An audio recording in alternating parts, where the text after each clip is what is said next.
सुखदेव जी महाराज ने वर्णन किया, राजन परीक्षित, रुक्मणी जी के विवाह के पश्चात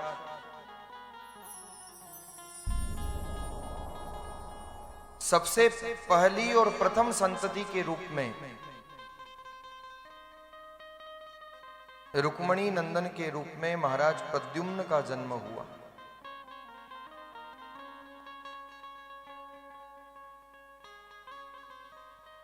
जब द्वारिकाधीश का विवाह रुक्मणी जी से हुआ तो महाराज प्रद्युम्न अवतरित होते हैं। कौन है प्रद्युम्न? पूर्व जन्म के कामदेव।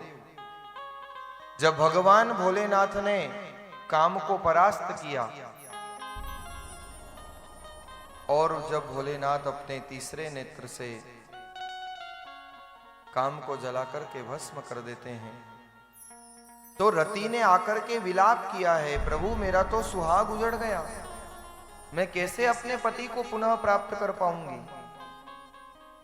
और रति के विलाप पर, कामदेव की पत्नी के उस करुण क्रंदन पर भगवान भोलेनाथ ने वचन दिया कि अगले अवतार में कृष्ण तनय के रूप में महाराज कामदेव का आविर्भाव होगा, प्राकट्य होगा।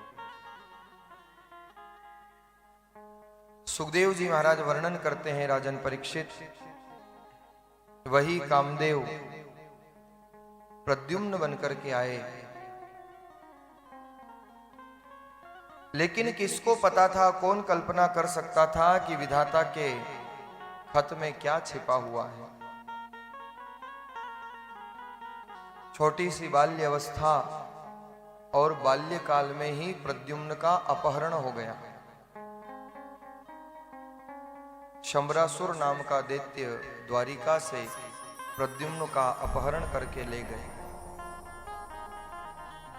मारना चाहते थे प्रद्युम्न को और समुद्र में छोटे से बालक को फेंक भी दिया। बाल रूप है प्रद्युम्न का, लेकिन जब समुद्र में फेंका तो एक मत्स्य के द्वारा महाराज प्रद्युम्न को ग्रसित कर लिया गया। और आश्चर्य इस बात का था कि वही मत्स्य जब शंबरासुर की पाकशाला में पहुंचता है, पेट विदीर्ण किया, तो महाराज प्रद्युम्न जीवित निकलते हैं।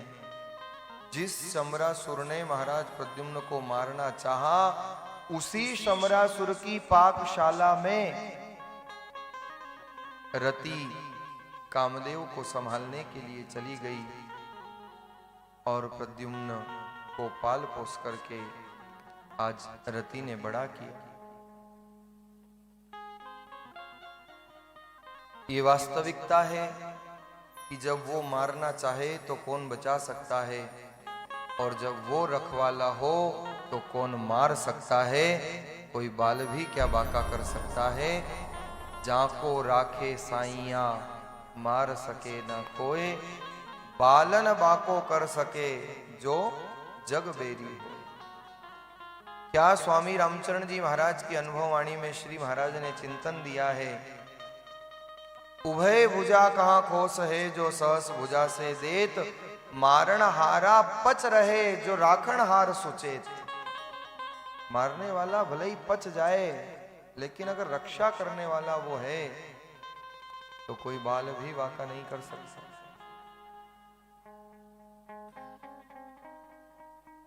कौन कल्पना कर सकता था कि प्रद्युम्न कभी जीवित भी रह पाएंगे। जिस बालक को समुद्र में फेंक दिया गया, जहां बड़े बड़े हिंसक जीव, लेकिन रक्षक परमात्मा थे, रक्षा उस परमात्मा ने रखी। और इसलिए इन तथ्यों पर भाग्यवाद और कर्मवाद का चिंतन प्रतिपादित होता है। ये प्रद्युम्न का प्रारब्ध ही तो था, भाग्य ही तो था, जो द्वारिका से कोसों दूर आज प्रद्युम्न पाल पोस करके प्रद्युम्न को बड़ा किया जा रहा है। कौन कल्पना कर सकता था। कहां काशी कश्मीर, कहां लाहौर मुल्ताना, क्या श्री महाराज की वाणी के शब्द हैं। श्री महाराज ने भाग्यवाद पर अद्भुत चिंतन प्रदान किया। कहाँ काशी कश्मीर, कहाँ लाहौर मुल्ताना, कहाँ कच्छ गुजरात, कहाँ दक्षिण दिखलाना। आश पाश गलबांध मोह माया भरमावे, जन जन आगे जीव विविध विधि नाच नचावे। दुखी हीन भटकत फिरे, भाग्य भरोसो खोए, राम चरण प्रारब्ध बिना कछु न प्राप्ति होए। बिना भाग्य के, बिना प्रारब्ध के एक सुई भी प्राप्त नहीं हो सकती।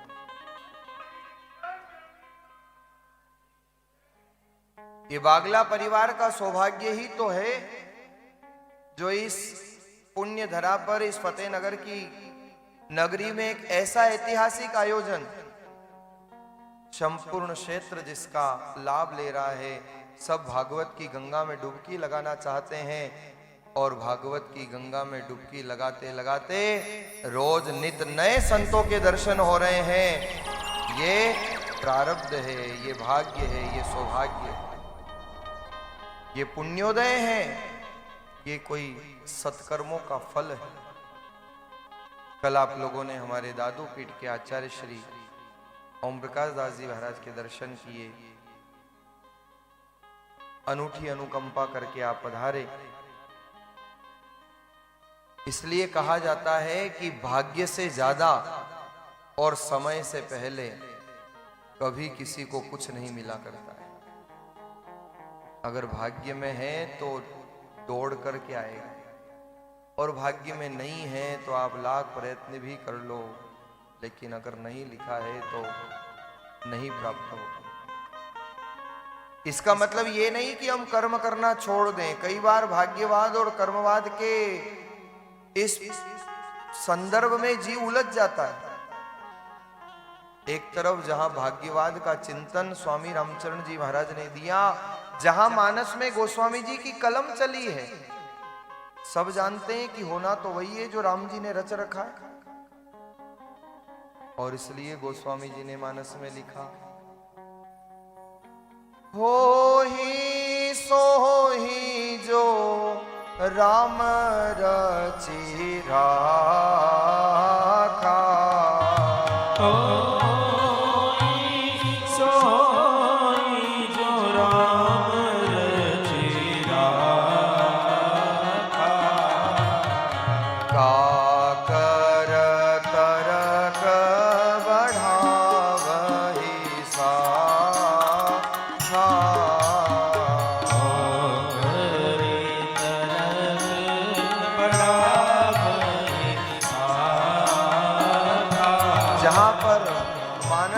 स्वामी जी ये लिख रहे हैं कि होई सोई जो राम रचि राखा।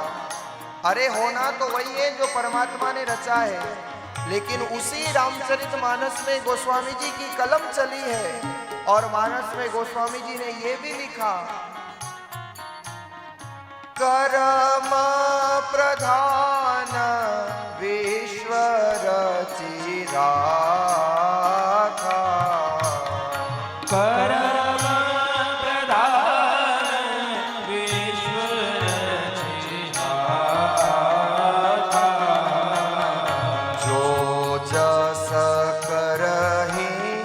तस फल चाखा। जो जस करहि सो तस फल चाखा। सभी गाइए भाव से। मंगल भवन मंगल हारी। ओ मंगल भवन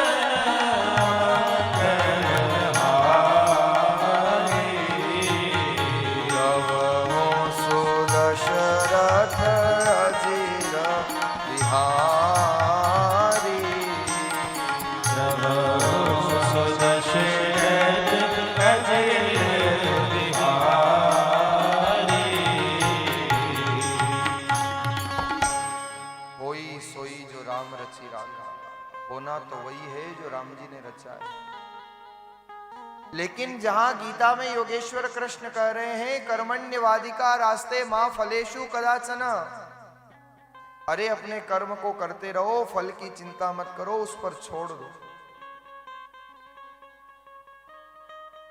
कई बार व्यक्ति जीवन में ऐसा उलझ जाता है कि अपनी उन बुरी यादों से बाहर नहीं निकल पाता। कल मैं विचार कर रहा था कैसा जीवन है। आप लोग कभी फिल्म्स देखते होंगे, मूवी देखते होंगे, थिएटर में जाते हो। अब वो सामने जब जैसा सीन होता है तो आप रोते भी हो, कॉमेडी होती है तो हंसते भी हो, कोई ऐसा देशभक्ति का भाव आ जाए तो अंदर जोश भी आ जाता है। जो जैसा सामने स्क्रीन पर चल रहा है वैसा व्यक्ति उसके साथ जुड़ करके करता रहता है। लेकिन मुझे एक बात बताओ, जब आप लौट करके घर आते हो क्या उसके बाद भी वही करते रहते हो? कोई फिल्म देख करके रोए तो घर पे भी आकर रोते हो? वहां जोशीले हो गए, घर भी आकर ऐसा होता है? नहीं होता है। उसी प्रकार से ये जीवन भी एक यात्रा है, ये जीवन भी एक दृश्य है, एक ड्रामा है। इंग्लिश के एक अच्छे स्कॉलर हुए शेक्सपियर, उन्होंने बहुत सुंदर एक पोइट्री लिखी है, 7 स्टेज ऑफ लाइफ, जीवन के 7 स्तर। और उसमें बहुत सुंदर लिखते हैं वो, we all are player, world is a stage, ये संसार एक रंगमंच है और हम सब केवल एक खिलाड़ी हैं, एक अपना रोल अदा करने के लिए आए हैं। सब एक ड्रामेटिस्ट हैं, सब एक प्लेयर हैं। कोई डॉक्टर है, कोई इंजीनियर है, कोई व्यापारी है, कोई सरकारी कर्मचारी है, सबका अपना अपना ओहदा है। लेकिन ध्यान रखना, ये फिल्म भगवान ने जो दी है, और कोई फिल्म सुपरहिट होती है, कोई फ्लॉप होती है, बस इतना ध्यान रखना, जिस दिन ये जीवन रूपी फिल्म पूरी हो और भगवान के द्वार पर जाओ तो भगवान को ये नहीं होना चाहिए कि फिल्म फ्लॉप हो गई, उनका नाम लेकर के और हमारे जीवन की यात्रा सुपरहिट होनी चाहिए, हमारे जीवन की यात्रा में प्रसन्नता होनी चाहिए। वो कब होगी? जब हम भगवान से जुड़ेंगे, जब हम भक्ति से जुड़ेंगे। संसार के प्रपंच में ही, तेरी मेरी में, खाने पीने सोने वेल्थ वुमेन वाइन में ही अगर जीवन की इतिश्री कर ली तो फिर बचा ही क्या है? इसलिए अध्यात्म का रस अद्भुत होता है। यही तो अंतर है संत और संसार में। संसार कहता है फर्स्ट बिलीव देन सी, संसार कहता है फर्स्ट सी देन बिलीव, और संत कहते हैं फर्स्ट बिलीव देन सी, पहले विश्वास करो फिर वो दिखेगा। यही तो सबसे बड़ा अंतर है। न भाग्यवाद को नकारा जा सकता है, न कर्मवाद को भुलाया जा सकता है, क्योंकि मानस में कर्म प्रधान विश्व रचि राखा का उपदेश भी गोस्वामी जी ने किया। इसलिए कर्म करते रहो और भरोसा उस पर रखो, फल की चिंता मत करो। कई बार लोग पूछते हैं महाराज ये बड़ी उलझन का विषय है, अगर भाग्य को प्रधान माने तो फिर कुछ करने की जरूरत क्या है, बस बैठे रहें अपने आप आ जाएगा। लेकिन दूसरी तरफ कर्म को प्रधान माने तो एक मजदूर भी तो कर्म करता है, सुबह से लेकर रात तक खून पसीना एक करता है, पर उसको उतना नहीं मिल पाता जितना केवल एक कलम हिलाने मात्र से किसी को मिल जाता है। ये भाग्य ही तो है, प्रारब्ध ही तो है। एक ही सिक्के के दो पहलू हैं। जैसे भारत सरकार द्वारा मान्यता प्राप्त सिक्का है, एक तरफ अंक है, दूसरी तरफ अशोक चक्र है, लेकिन अगर दोनों में से एक भी ना हो तो उसकी मान्यता नहीं होगी। दोनों का होना आवश्यक है। ऐसे ही जीवन की, इस जीवन रूपी गाड़ी के दो पहिए हैं, एक भाग्य है, एक कर्म है। और कई बार लोग इसमें उलझते हैं ना, तो मैं उनको बहुत अच्छा उदाहरण देता हूं, मुझे बड़ा अच्छा लगता है ये दृष्टांत। क्या है कर्मवाद और क्या है भाग्यवाद? देखो आप लोग यहाँ बैठे हो, आप सबके बैंक में अकाउंट तो होगा। किस किस के बैंक में खाता है? हाथ खड़ा करना। क्या बात है, सबके। अच्छा, बैंक में लॉकर भी होगा फिर तो किस किस के? अब हाथ कम खड़े हुए हैं, चिंता मत करो, मैं ये थोड़ी पूछ रहा हूं कि अंदर माल कितना रखा है, मैं तो पूछ रहा हूं केवल है कि नहीं है। इधर वालों के ज्यादा होगा, माल ज्यादा होता है ना इधर संभालने के लिए। अब देखो वो जो लॉकर होता है ना, उसकी दो चाबियां होती है ना, दो, एक तो आपके पास और एक बैंक वालों के पास। ये शरीर है ना, ये भगवान ने लॉकर बना करके भेजा है, ये लॉकर से कम नहीं है। इसकी भी दो चाबियां हैं, एक है कर्म की चाबी और वो भगवान ने साथ देकर के भेजी और कहा जा संसार में चरे वेती कर्म किए जा। भगवान कर्म की चाबी साथ देकर के भेजते हैं और एक चाबी भाग्य की अपने पास रखते हैं। जिस दिन भाग्य की चाबी लगाते हैं उस दिन जीवन में आनंद ही आनंद हो जाता है, उस दिन जीवन में मौज हो जाती है। यही है जीवन में कर्मवाद और भाग्यवाद। इसलिए न कर्म को नकारा जा सकता है, न भाग्य को भुलाया जा सकता है। भाग्य से ज्यादा समय से पहले किसी को कुछ नहीं मिला करता। समय कब बदल जाए कुछ कहा नहीं जा सकता। राम जी न जानी सकिया सवारे सू थवानो, सुबह क्या होगा राम जी भी नहीं जान सके थे। कौन कल्पना कर सकता था रात को चक्रवर्ती सम्राट के रूप में शयन करने वाले राजा हरिश्चंद्र प्रातः काल सूर्योदय की पहली किरण के साथ काशी नगर में एक याचक बन जाएंगे। कौन कल्पना कर सकता। समय जब बदलता है तो पता नहीं चलता है। यही तो भाग्य का खेल है। और इसलिए कहा है कदी कदी गाड रासू सिंह हर जावे, कदी कदी गाड रासू सिंह हार जावे, कदी कदी गाड रासू सिंह हार जावे। कदी कदी गाड रासू सिंह हार जावे। समय को भरोसो को नी कद पलटी मार जा। समय को भरोसा कद पलटी मार जाए। समय को भरोसा कद पलटी मार जाए।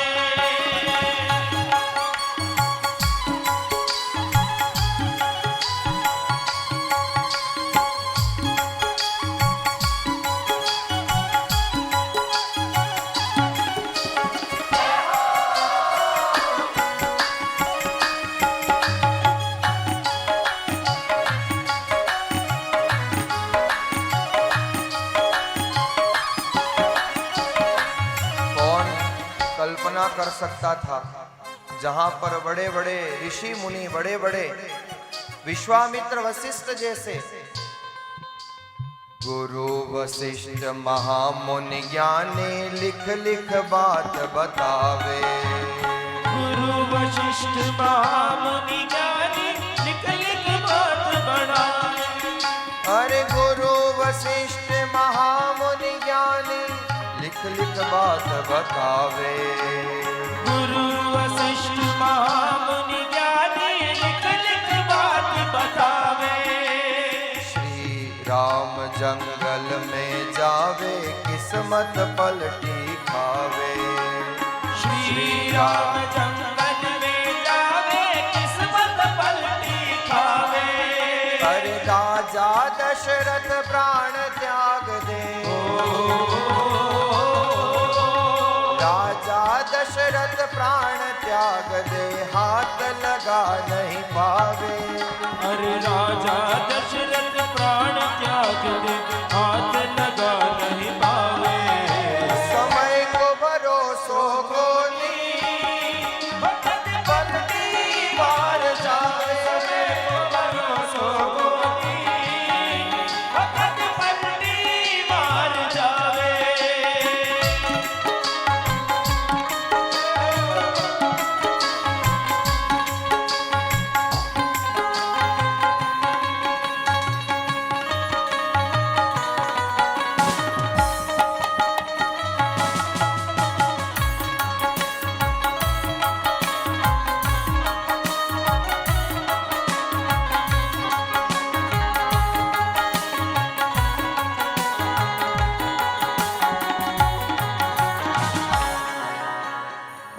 सच्चिदानंद भगवान की। जीवन में कब समय पलटी खाए कोई कुछ कह नहीं सकता, इसलिए हमेशा ध्यान रखना, भाग्य पर प्रारब्ध पर भरोसा रखो और कर्म करते जाओ, दोनों को मजबूत रखो। आज शमरासुर की पाकशाला में बड़े हो रहे प्रद्युम्न को जब मौका मिला और रति ने पाल पोस करके बड़ा किया, वही प्रद्युम्न एक दिन शमरासुर के उस अभेद्य किले पर आक्रमण कर देते हैं। प्रद्युम्न के द्वारा शमरासुर मारे गए। देवता लोग पुष्पों की बरसात करते हैं, जय जयकार करते हैं। बोलिए कृष्ण कन्हैया लाल की जय। जो शमरासुर प्रद्युम्न को मारना चाहता था, आज उसी प्रद्युम्न ने शमरासुर को मौत के घाट उतार दिया। तू दिन रेण उपाय करे नर, तेरो कियो कहां हाथ लगेगो। जो तेरे लेख ललाट लिखियो, ताई फेर के अक्षर कौन धरेगो। जो लिखा है उससे ज्यादा क्या कोई मिल सकता है।